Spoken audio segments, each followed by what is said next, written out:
가장 좋은 설교는 하나님의 말씀이에요.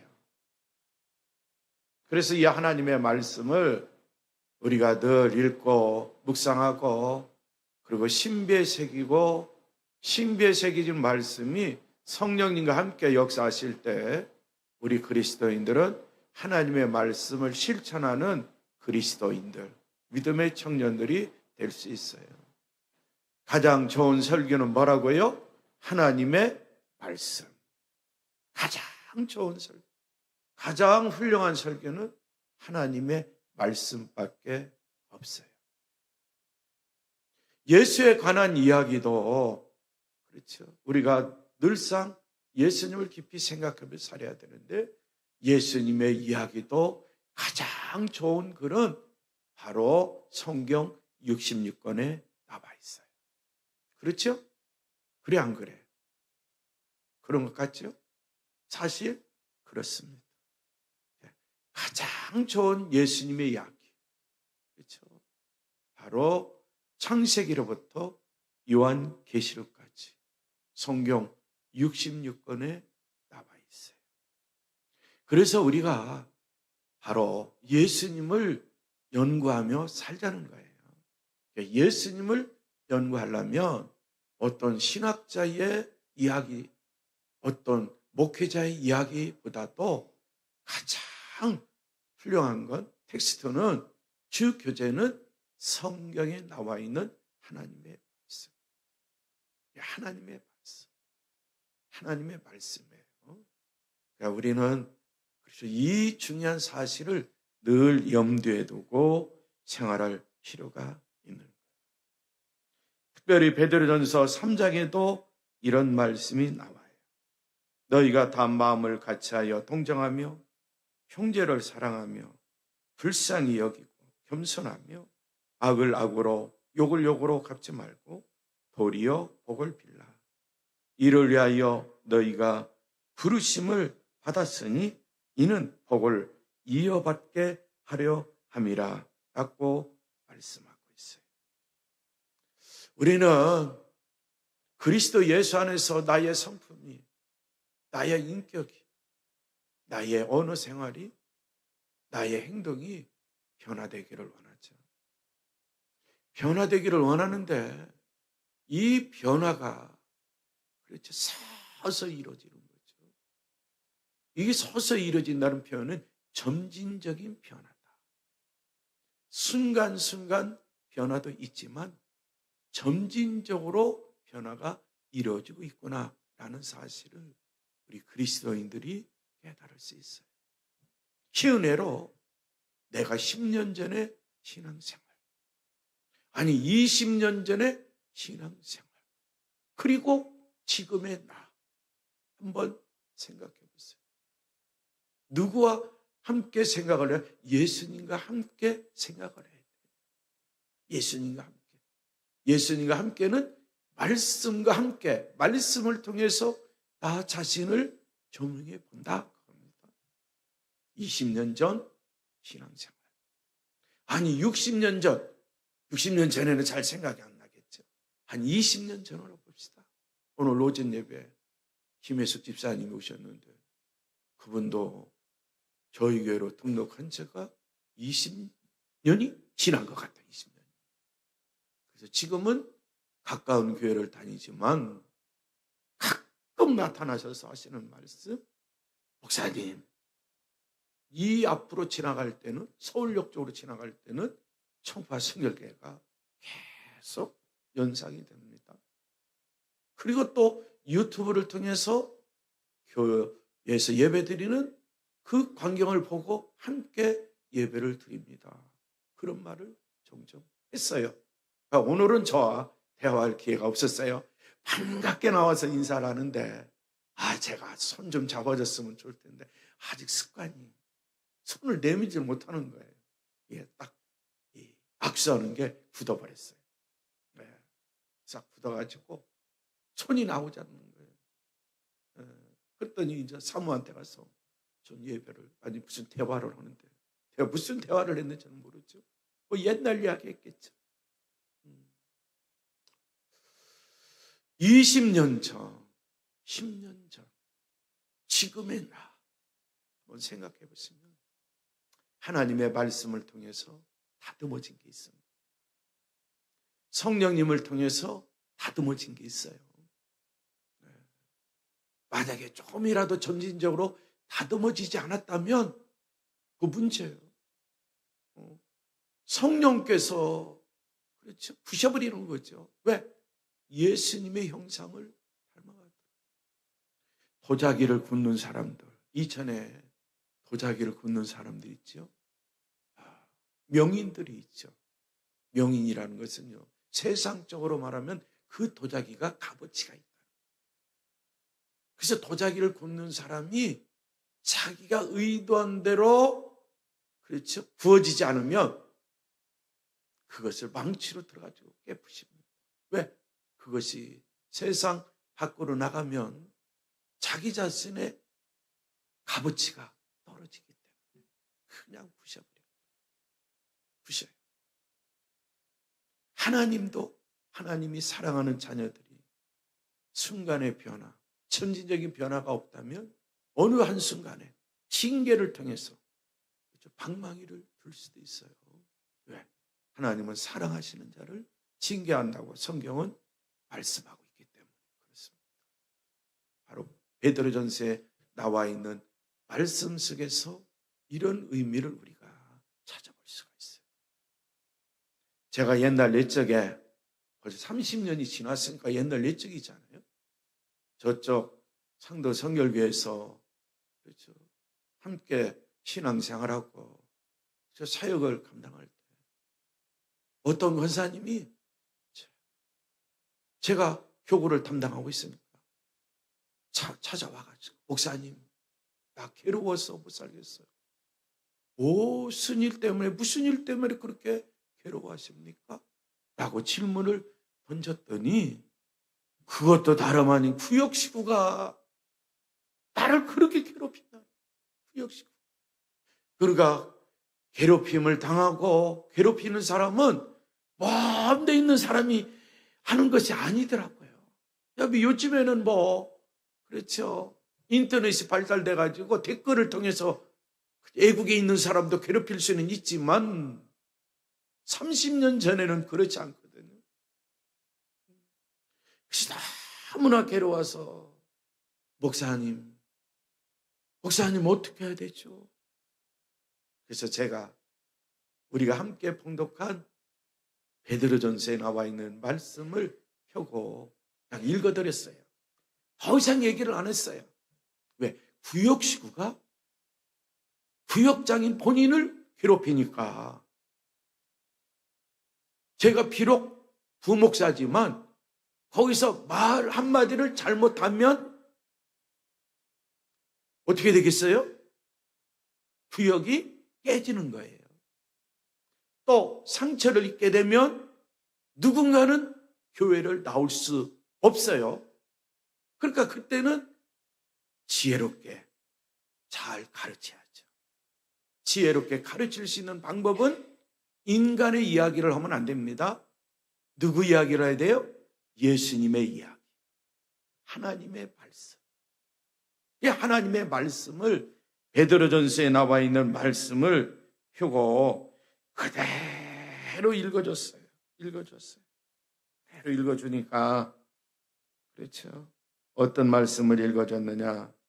부당하게 고난을 받아도 하나님을 생각함으로 슬픔을 참으면 이는 아름다우나 죄가 있어 매를 맞고 참으면 무슨 칭찬이 있으리요? 그러나 선을 행함으로 고난을 받고 참으면 이는 하나님 앞에 아름다우니라. 찾아와서 이야기하는 중에 이 말씀이 막 생각이 나는 거예요.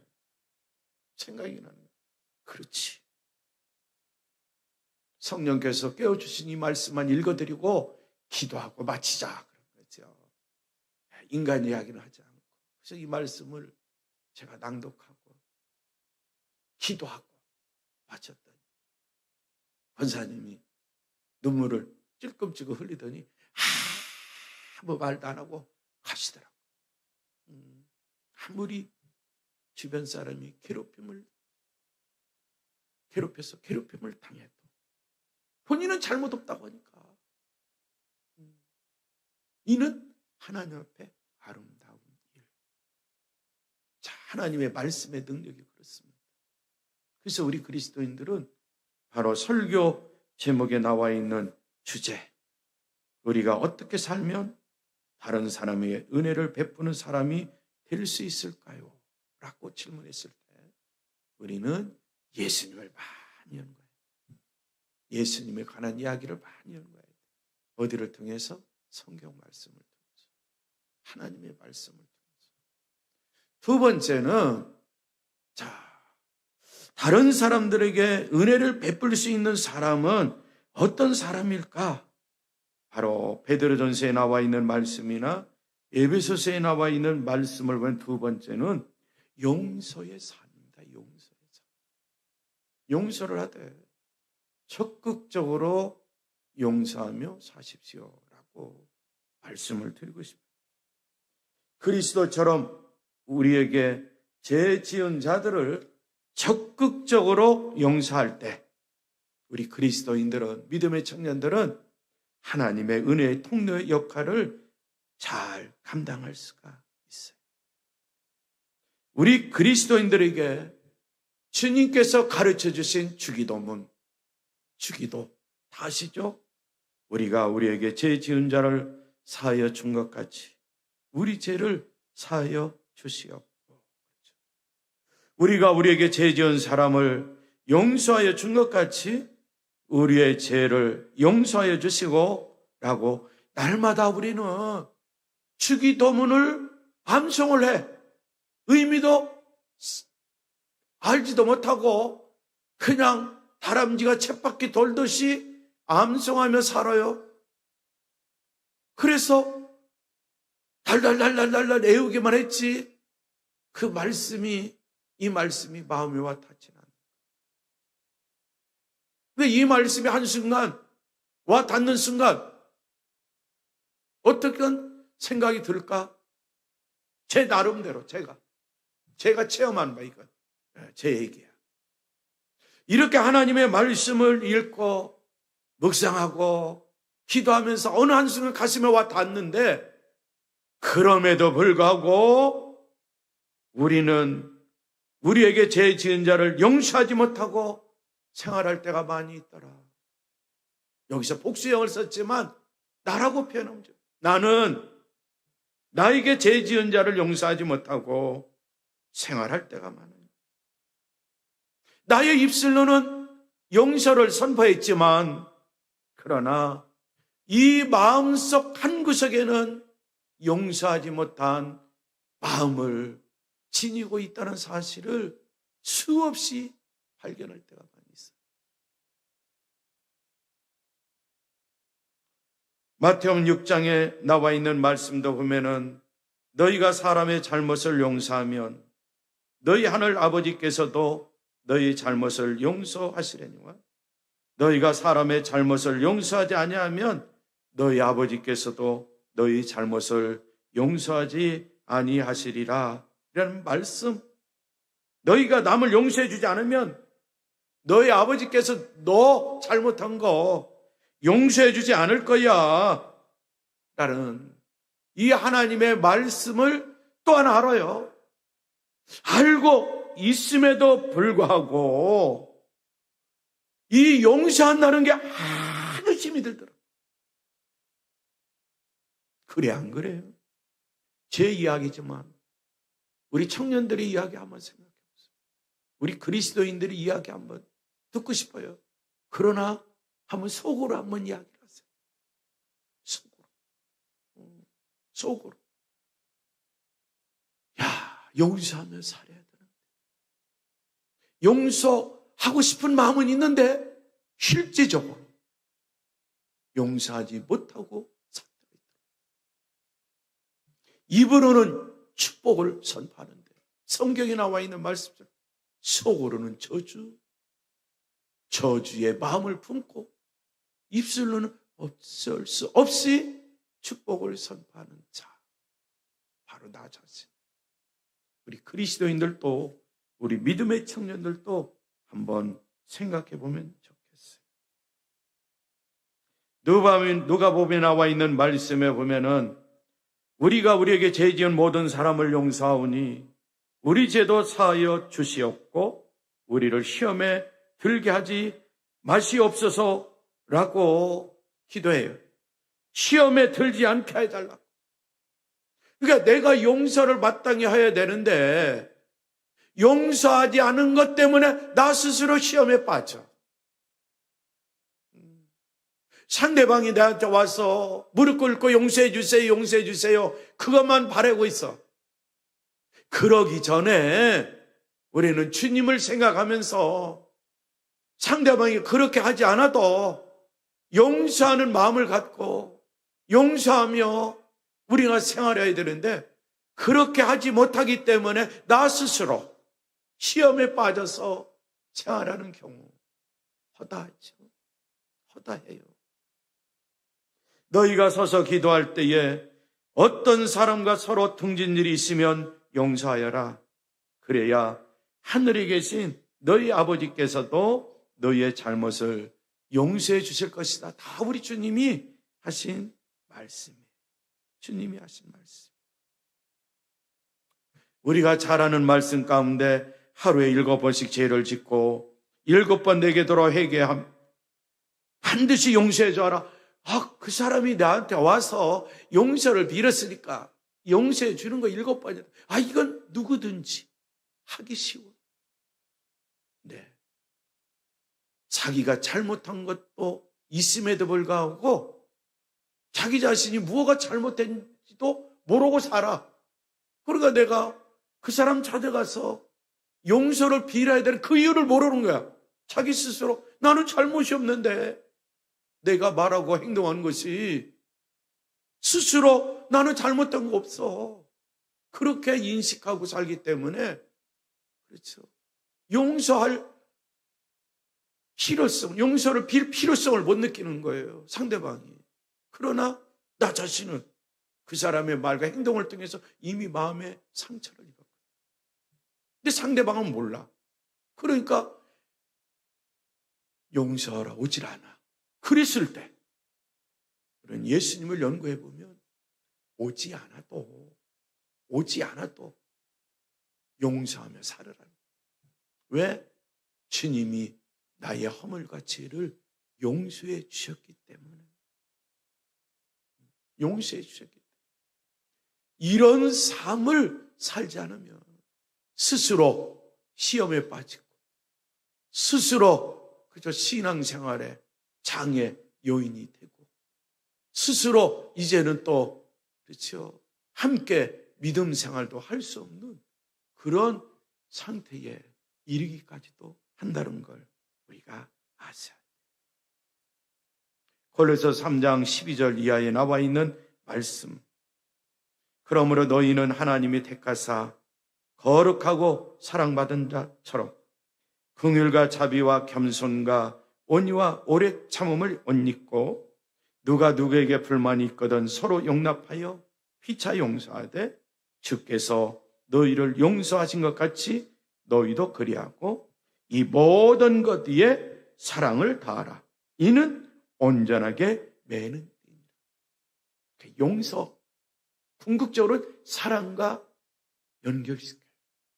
그래서 성경에 나와 있는 말씀에 보면 사랑은 허다한 죄를 덮느니라. 내가 주님을 향한 사랑으로 늘 불태우고 있어요. 주님을 사랑합니다. 주님을 사랑하는 자는 우리 주님께서 말씀하십니다. 너는 내 계명을 얼마나 실천하느냐? 사랑한다고 말로만 하지 말고 내가 너에게 준 계명 하나님의 말씀을 실천하는 자, 실천할 때 나를 사랑하는 거야. 그러니까 상대방이 용서를 빌지 않아도 주님을 생각하면서 주님을 사랑하기 때문에 내가 그렇죠. 말씀 따라 먼저 용서하며 사는 거예요. 이것은 바로 주님을 향한 사랑이 나의 마음속에 주님께서 나에게 주신 십자가의 사랑으로 충만하면 그 십자가의 사랑 때문에 상대방에 대한 모든 잘못, 허물, 죄 다 덮으며 살 수 있다.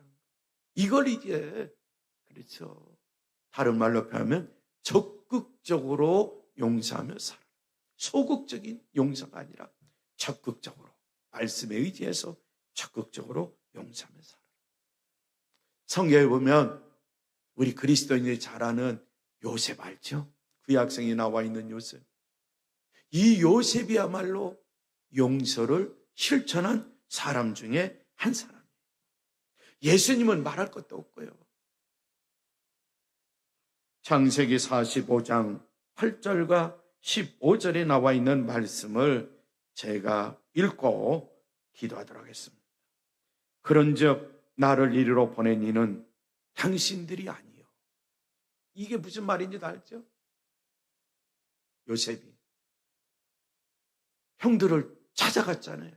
아버지가 가라 하니까 도시락을 가지고 형들이 어떻게 지내는지 그 형편을 알아보기 위해서 빨리까지 찾아갔어요.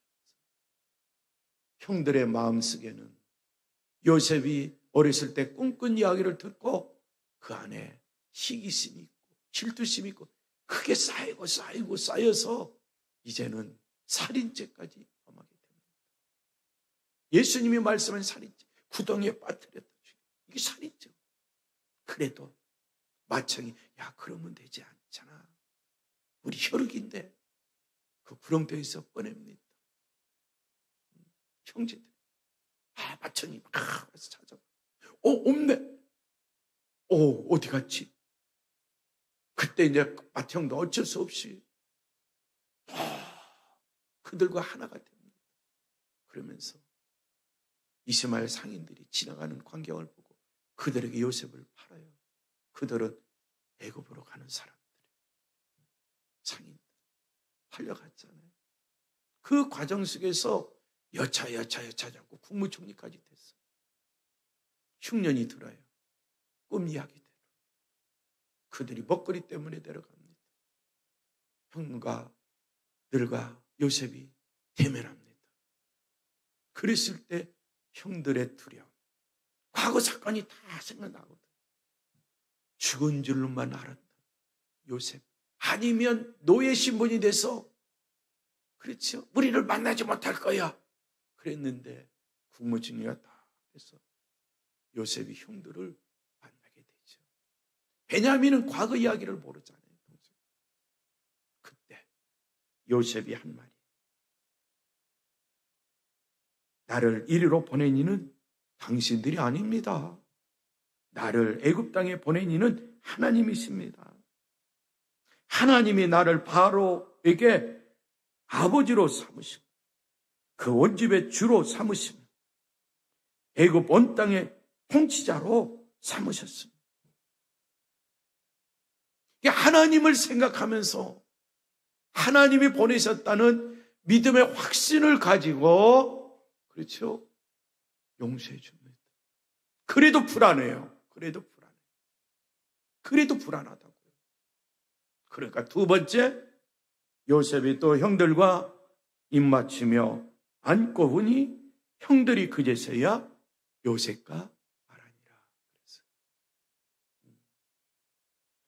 그러니까 나는 할 수 없어요. 적극적으로 용서한다는 게 나는 할 수 없어요. 그러나 누가 함께 하시면 성령께서 함께 하십니다. 구약 성경에는 특별한 사람들에게만 성령이 임했기 때문에 성령 이야기가 적어요. 오늘날은 성령이 시대. 말씀이 내 안에 새겨져 있고 성령님이 나와 함께 하시면 주님보다도 더 큰 일을 행할 수 있는 우리 그리스도인들, 믿음의 청년들, 우리 모두가 될 수 있다는 거예요. 요셉보다도 더 큰 일을 할 수 있는 용서의 삶을 살 수 있는 우리 모두가 될 줄 믿습니다. 하나님 감사합니다.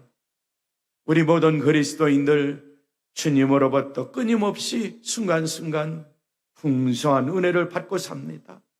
이 주님의 은혜의 통로자로서 우리 모두는 쓰임받기를 원합니다.